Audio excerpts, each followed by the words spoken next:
Those weapons of mass destruction got to be somewhere.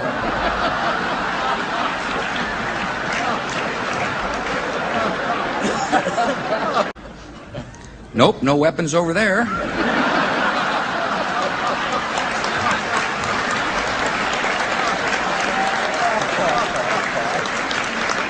Maybe under here.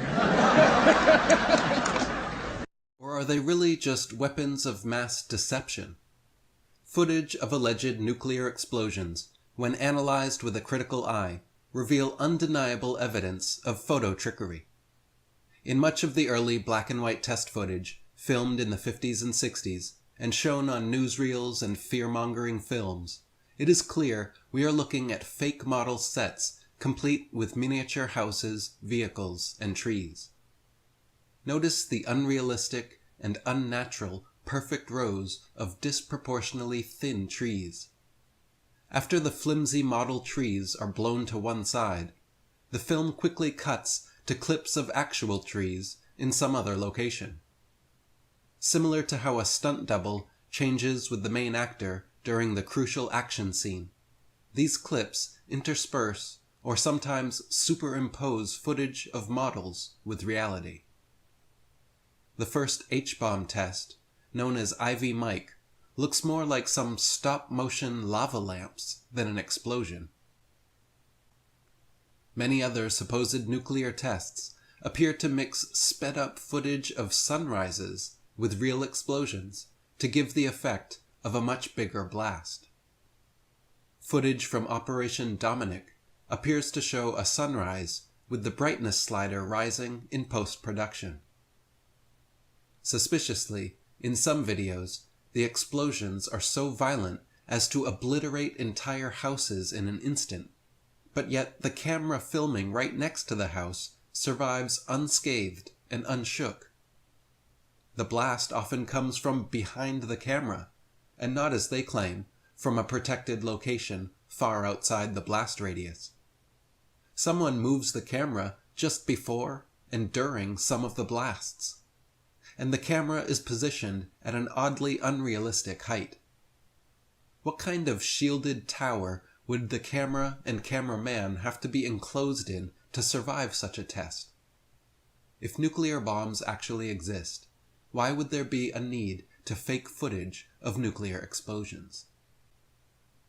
The Trinity and other nuclear test sites were admittedly first loaded with hundreds or up to 1,000 tons of dynamite. Footage exists showing military men stacking gigantic piles of TNT and dynamite at nuclear testing sites. The official reason for this was claimed as, quote, comparative purposes, where the blast from hundreds of tons of stacked TNT would be compared to the nuclear bomb. With each team sent to separate islands, each stacking piles of explosives, but both told that the other island would have the actual bomb, it would be simple to deceive the very men creating the deception. Mushroom clouds are not unique to so-called nuclear weapons, and can be formed with enough TNT, dynamite, regular bombs, and other explosive materials. Later, supposed nuclear tests, like Able, were likely done using very large, but traditional bombs, and the Baker test, done using hundreds of tons of submerged dynamite in a vessel underwater. Nuclear fission occurs by bombarding uranium-238 with neutrons to split the nucleus and create the isotope uranium-235.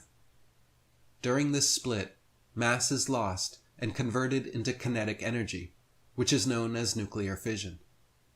If each of those neutrons then goes into another uranium nucleus, causing more fission and many more neutrons, this creates a theoretical process known as an explosive nuclear reaction.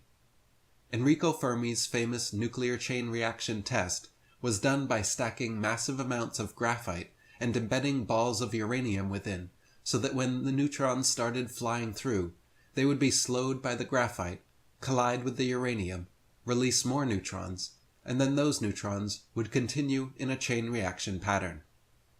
This achievement, which was only detectable by Geiger counter, meant that the fission process could be sustained, but in no way I want to buy your house. I can pay you cash for your house, no matter what condition it's in. Do you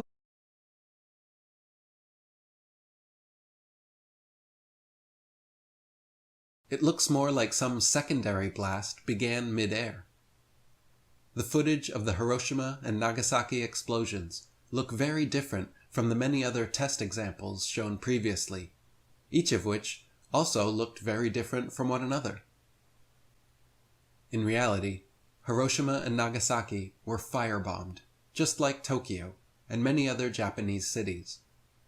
When footage of the aftermath is analyzed, it is clear that the destruction is consistent with traditional carpet bombing and not from a single nuclear explosion.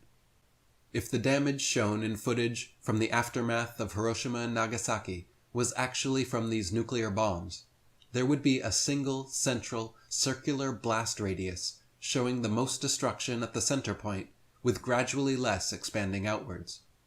The debris and direction of destruction should all face outwards from this central location, and there should be an obvious blast crater at the site of impact. In World War II propaganda films, you can see footage of scientists pointing to the exact spot where the nuclear bomb supposedly landed on Hiroshima. Yet the area looks no different than any other, and has no discernible blast crater. The damage immediately around the point of impact is no worse or more pronounced than anywhere else. The destruction found throughout the two cities is in fact consistent with traditional firebombing, with all smaller wooden buildings decimated and only a few larger stone and reinforced concrete structures still standing. You can watch Galen open a tiny canister of radioactive material, supposedly dangerous enough to cause an EPA disaster area 1 mile in radius, contaminating everyone in the building. He holds it in his bare hands, runs a Geiger counter over it, which registers off the scale, licks all the radioactive material onto his tongue, tests it with the Geiger counter again, and swallows it. Galen Windsor did this demonstration for years, with no ill effects, and lived into his 80s. After trying to blow the whistle with his lecture tours, the government confiscated his nuclear material, sent the SWAT team to his house, and began harassing him legally. He was quoted saying, "There is no such thing as nuclear waste, only material created in a nuclear reactor to be recovered and used beneficially. High-level waste is radioactive and self-heating, and so reusable uranium fuel fits that definition. But if you disregard its intrinsic worth, then it would fit the definition of high-level waste. But let's say there is no high-level waste, and only material to be recovered and used beneficially. Then what's the low-level waste fiasco? That's an excuse for a federally mandated, non-inspectable disposal system so that organized crime can get rid of any evidence they want, and it can never be dug up again. There are allegedly stainless steel containers buried in concrete under the ocean, boiling with hot radioactive material for 2,000 years. The production, storage, transportation, and disposal of nuclear materials is incredibly expensive and secretive. Protocols for dealing with nuclear waste materials involve allegedly burying it deep into the Earth's bedrock through such extensive, expensive procedures. In reality, as Galen Windsor showed, these nuclear materials are not nearly as hazardous or toxic as they are made out to be, and the over-the-top, secretive disposal methods likely double as black-budget, black-op covers. It provides the military-industrial complex a never-ending blank check for themselves to dip into taxpayer money. At many times during the nuclear arms race, America spent upwards of $50 million per day on nuclear weapons-related expenses, nearly rivaling NASA's huge budget. It is no doubt that incredibly high-powered ballistics, bombs, and missiles all exist, but the specific claim of nuclear weapons and nuclear explosions, which require fission, a nuclear chain reaction, and result in destruction on a scale far beyond conventional weaponry, is patently false. Nuclear fission simply does not produce any kind of gas necessary for such an explosion, and no moderator to slow down free neutrons is included in nuclear weapons. Declassified documents suggest the American government was years from having enough U-235 to produce the bombs allegedly dropped on Japan. Film analysis of Hiroshima, Nagasaki, and nuclear test footage show countless anomalies pointing towards photo trickery and deceptive wartime propaganda. Radiation levels quickly dropped, and the destruction attributed to 2 nuclear explosions looked no different from the neighboring towns and cities destroyed by aerial firebombing runs. The stories of the little boy and fat man bombs were just the myths necessary to create the scaremongering Cold War arms race that would soon begin. The threat of any nation being able to push a button and destroy entire cities or countries is a perfect, terrifying excuse for America to enter and make war with anyone that supposedly harbors or develops nuclear weapons.